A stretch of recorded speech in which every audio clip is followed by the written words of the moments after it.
প্রিয় দর্শকবৃন্দ, আপনারা যে ভাইকে দেখছেন তার নাম মোহাম্মদ আইনাল মিয়া। উনি পেশায় একজন গাড়ি ড্রাইভার। উনি জীবিকার জন্য গাড়ি চালান, কিন্তু তার শখ তিনি একজন ভালো শিল্পী হবেন, গান শোনাতে ভালোবাসেন মানুষকে, সবসময় গানের মধ্যে থাকতে চান। তিনি একজন গান প্রিয় মানুষ। তার এই অদম্য ইচ্ছা গান পরিবেশন করার, মানুষকে শোনাবার। আপনারা সবসময় তাকে উৎসাহ দেবেন, তিনি ভবিষ্যতে যেন তার পেশার বাইরে একজন শিল্পী হয়ে উঠতে পারেন, সবাইকে সুন্দর সুন্দর গান শোনাতে পারেন।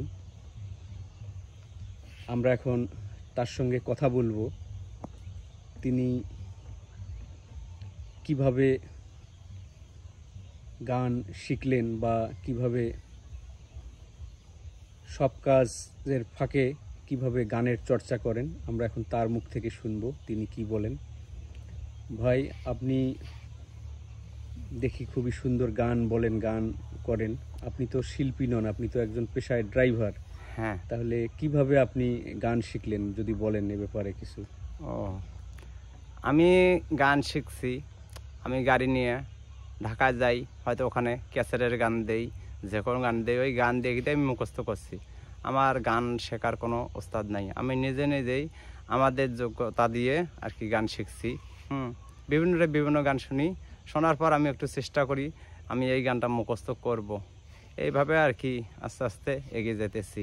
যদি কিছু মনে না করেন, আপনাকে যেটা আপনার কাছ থেকে যেটা জানতে চাই, বলেন। আপনার কি কোনো লেখাপড়া আছে? আমার লেখাপড়া বলতে আছে 5 পাস। হ্যাঁ, মানে মানুষই ঠকে যেতে পারবে না আর কি, এই হিসাব কিতাব সবই পারেন। জি ভাই। কিন্তু আপনি যে কোনো জিনিস কি পড়তে পারেন আপনি? হ্যাঁ, পড়তে পারি, একটু বাজে তো, যাই হোক ওটা তারপর আমি সারিয়ে নিতে পারি, সারিয়ে নিতে পারি। এটা আপনি যে গান করেন সব সময়, এটা কি মনের আনন্দ থেকে, নিজেকে ভালো রাখার জন্য? হ্যাঁ, আমি আমার ভেতরে অনেক যন্ত্রণা, আমার খুবই জ্বালা। এই কারণে আমি এই যে গানগুলো বলি আমার মনের দুঃখটাকে ঢাকিয়ে রাখার জন্যে, যাতে আমাদের পরিস্থিতিটা আমার খুব খারাপ হচ্ছে। এই কারণে আমি নিজে নিজে গান কই, আমার নিজের মনটাকে আর কি শান্তি রাখার জন্যে। না হলে আমি টেনশনে আরও সমস্যা হয়ে যাবে, আমাদের সংসারেও অশান্তি আসে যাবে।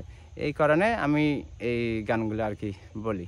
আপনি তাহলে কি এটাই মনে করেন যে মানুষ গান করলে তার দুঃখ কমে যায়, এটা কি মনে করেন? না, এটা একটা মনের আনন্দ থাকে। এই গানের ভেতরে থাকলে হয়তো অন্য অন্য টেনশন চিন্তা ভাবনাগুলি খুব কম আসে। হ্যাঁ, এইটাই নিয়ে আর কি। এতে কি আপনার পরিবারের লোকজন, ছেলে মেয়ে, পরিবার কেউ কি কিছু বলে গান বলার জন্য? না, ওরা মানাও করে না, বলার কথা কয়, মানা করে না, উনি যেভাবে চলে চলুক। তারা কি আপনাকে উৎসাহ দেয়? হ্যাঁ, অবশ্যই উৎসাহ দেয়। তো দর্শক যদি আমাকে একটু আমার গানগুলো একটু দেখে, কি লাইক কমেন্ট শেয়ার করে, তাহলে হয়তো আমি একটু এগিয়ে যেতে পারবো, আমারও মনের আশাটা পূরণ হবে, দর্শকও আমি ভালো ভালো গান শুনিয়ে বিনোদন দেব। এটাই আপনি দর্শকের কাছে চান? জি, যে দর্শকরা আপনাকে উৎসাহ দেব। হ্যাঁ, আমরা চাই আপনি কাজের ফাঁকে ফাঁকে ভালো গান আমাদেরকে শোনাবেন অবশ্যই। এবং আপনি ভালো থাকবেন, আপনার সংসার জীবন সুন্দর থাকুক, সব কিছু শরীর স্বাস্থ্য ভালো থাকুক, এটা কামনা করতেছি এবং আশা রাখতেছি যে আপনার কাছ থেকে আমরা ভবিষ্যতে সুন্দর সুন্দর গান শুনতে পাবো। আচ্ছা, আপনারা দোয়া রাখবেন, দর্শকরা আমার উপর দোয়া রাখবেন, আমি যেন আরও ভালো ভালো গান আপনাদের ঘরক শুনতে পারি। হ্যাঁ, আর আমি যাতে এগিয়ে যেতে পারি, আপনারা একটু দোয়া করবেন, আমি এগিয়ে যাব। যাই হোক, ইনশাআল্লাহ। আসসালামু আলাইকুম। এ পর্যন্ত আমি রাখলাম।